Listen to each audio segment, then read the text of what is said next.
జై శ్రీరామ్ జై శ్రీరామ్ జై శ్రీరామ్ జై శ్రీరామ్ జై శ్రీరామ్ జై శ్రీరామ్ జై శ్రీరామ్ జై శ్రీరామ్ కదలి రండి సనాతన సైనికులారా త్యాగాలకు వెనుదీయని రామ భక్తులారా కదలి రండి సనాతన సైనికులారా త్యాగాలకు వెనుదీయని రామ భక్తులారా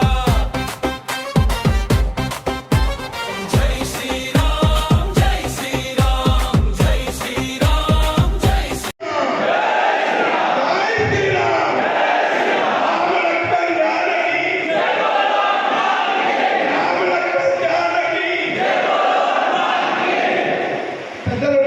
మెజార్టీ తోటి మనమందరం కూడా స్వాగత స్టేజ్లు కానీ మనము భక్తులకందరికీ కూడా గత సంవత్సరంలో రామ మందిర్ కట్టడం జరిగింది. మనమందరం కూడా 5 సంవత్సరాలు జై శ్రీరామ్ జై శ్రీరామ్ జనమంతా కూడా జై జై శ్రీరామ్ జై రామ్ జై జై రామ్ అంటూనే ఉంటారు. మరి శ్రీరామనవమి జరగని బస్తీలు కానీ కాలనీలవు అని మన పెద్దవాళ్ళు రాసిర్రు. ఇప్పుడు మనం రాస్తలేము కానీ జై శ్రీరామ్ అంబర్పేట అన్నట్ల ఈరోజు అట్లా కళ తీసుకొచ్చేసిన మనం అందరం కష్టపడేసి ఈరోజు కాబట్టి చేసి శ్రీరాముడు అంటే మన రాముడే, మన ఇంట్లో కళ్యాణం అనుకొని మనం అందరం కష్టపడి పని చేసుకున్నాము. అట్లాగే ఈ అవకాశము ఎవరికి ఇట్లా చేయడం అనేది ఎక్కడ కొన్ని ప్లేస్లోనే ఉన్నది, కానీ మన అంబర్పేటకు మన జీవన విధానాన్ని దెబ్బతీయడం కొరకు మానవ సమాజానికి ఆదర్శంగా ఉన్నటువంటి ఒక భారతీయ సమాజాన్ని లేకుండా చేయడం కొరకు చాలా ప్రయత్నం జరుగుతూ ఉన్నాయి. ఏదైతే ప్రకృతితో ప్రకృతిని కలిసి జీవన విధానం ఉందో ఈ యొక్క ప్రకృతిలో ఉన్నటువంటి చెట్టును పుట్టను జంతువును అందరినీ కూడా పూజించేటువంటి సంస్కారం కలిగినటువంటి జాతి భారతీయ జాతి. మన పావును పూజిస్తాం, చివరిని పూజిస్తాం, చెట్టును పూజిస్తాం. మనతో సమాజం చేసినటువంటి జంతువులను అన్నింటినీ కూడా మనం పూజించేటువంటి సంస్కృతి ఏదైనా ప్రపంచంలో ఉందంటే అదొక భారతీయ సంస్కృతి మాత్రమే. రాముల వారిని మనం పూజిస్తాం, ఒక దేవుడిగా మనం పూజిస్తాం.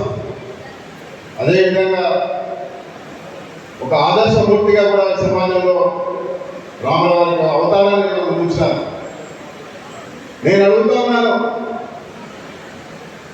మన రాముల వారి గుడి కట్టడం కొరకు ఏదైతే సమాజంలో ఒక ఆదర్శంగా వచ్చినటువంటి ఒక మానవ జాతికి ఆదర్శంగా వచ్చినటువంటి జీవన విధానం ఏ విధంగా ఉండాలని చెప్పినటువంటి విధానం అయితే ఉందో దాన్ని నిలబెట్టుకోవడం కొరకు ప్రయత్నం చేసినటువంటి ఒక సమాజాన్ని ఏ విధంగా ఇబ్బంది పెట్టారో కూడా మనం చూస్తాం. ఆ ఆదర్శం వల్ల ఏదైతే రాముల వారికి ఇచ్చినటువంటి జీవన విధానం వల్ల చెప్పండి. రాముల వారికి సేపు దేవుడిగా నువ్వు పూజించకు, కానీ వారు ఏదైతే ఆదర్శాన్ని మనం పూజించినారో ఆ ఆదర్శం వద్దాలని చెప్పి అడుగుతా ఉన్నాను. ఇంతకుముందే మళ్ళీ పెట్టినారు కాబట్టి రాముల వారు అన్ని విధాలుగా శక్తివంతంగా కూడా సమాజం ఉండాలా, మన సంస్కృతిని కాపాడుకోవడానికి కూడా మన శక్తివంతంగా ఉండాలా అని చెప్పి రాముల వారిని ఆ విధంగా కూడా మనం పిలిచారు. రామరాజ్యం ఏ విధంగా ఉండాలా, అధికారంలోకి వచ్చిన తర్వాత అధికారంలో ఉన్నప్పుడు ఆ రాజ్యంలో ఉన్నటువంటి ప్రజలు ఏ విధంగా పాలించాలా, ఏ విధంగా చూడాలా, ఒకే కుటుంబంగా ఏ విధంగా చూడాలా మనం అందరం కోరుకుంటామా ఈరోజు రామరాజ్యం రావాలని. దురదృష్టవశాత్తు గతంలో జరిగినాయి, ఇప్పుడు జరుగుతూ ఉన్నాయి. తమ స్వార్థం కొరకు కొంతమంది చేసినటువంటి తప్పిదాల కారణంగా మన సమాజం ఇబ్బంది పడతా ఉంది, ఇబ్బంది పడ్డది. తిరిగి అది పునరావృతం కాకుండా జాగ్రత్తగా ఉండాల్సిన బాధ్యత మన అందరి మీద ఉంది.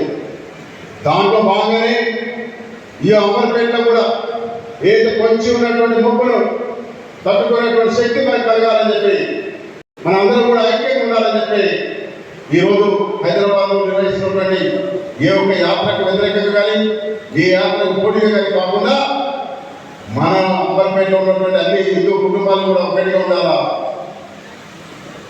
మన కుటుంబాలను కాపాడుకోవాలా, మన సంస్కృతిని కాపాడుకోవాలా, మన అస్తిత్వాన్ని కాపాడుకోవాలనే ఆలోచనతో ఒకటిగా ఉండాలి. సామూహిక జీవనం ఏదైతే మన సంస్కృతి ఉందో ఆ విధమైన సామూహిక జీవన విధానాన్ని తీసుకురావడం కొరకే ఈ యొక్క ఉత్సవాన్ని మనం నిర్వహిస్తాము. మన అంబర్పేటలో మంచి సంస్కృతి ఉంది. రాజకీయాలకు అత్యంతంగా ఒక రాజకీయాలకు మాత్రమే మాట్లాడినప్పటికీ కూడా మిగతా అందరూ కూడా కలిసి జీవనం చేసేటువంటి విధానం నేను చూసిన దగ్గర బయట కన్నా కూడా మన అంబర్పేట ఎక్కువ. కానీ దాన్ని మనం ఒకసారి కలిసి మళ్ళీ అందరం కూడా మన శక్తి ప్రదర్శన చేయాల్సిన అవసరం కూడా ఉంది. జై శ్రీరామ్.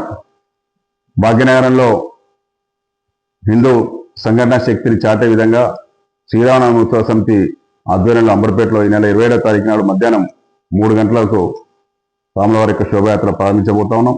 ఈ శోభయాత్ర అంబర్పేట గ్రౌండ్ నుంచి కాచిగూడ వీర సావర్కర్ స్టాచ్యూ వరకు కూడా కొనసాగుతుంది.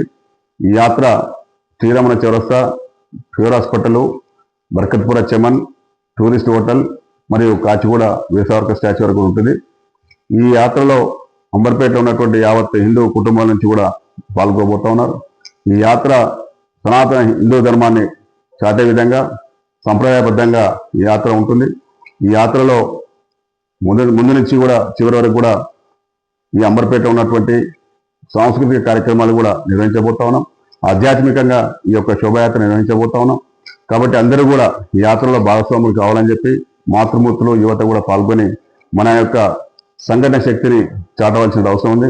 దేశంలో జరుగుతున్నటువంటి పరిణామాలు, దేశంలో జరుగుతున్నటువంటి మార్పుల కారణంగా మన శక్తి ప్రదర్శన చేయాల్సిన అవసరం కూడా ఉంది. ఈ యొక్క శోభయాత్ర, అంబర్పేట శోభయాత్ర కనీవిని ఎరగని రీతిలో జరగబోతోంది. కాబట్టి ఇక్కడ ఉన్నటువంటి అందరం కూడా ఈ యొక్క శోభయాత్రలో పాల్గొందామని చెప్పి నేను కోరుతూ అందరికీ జై శ్రీరామ్. భారత్ మాతాకి జై.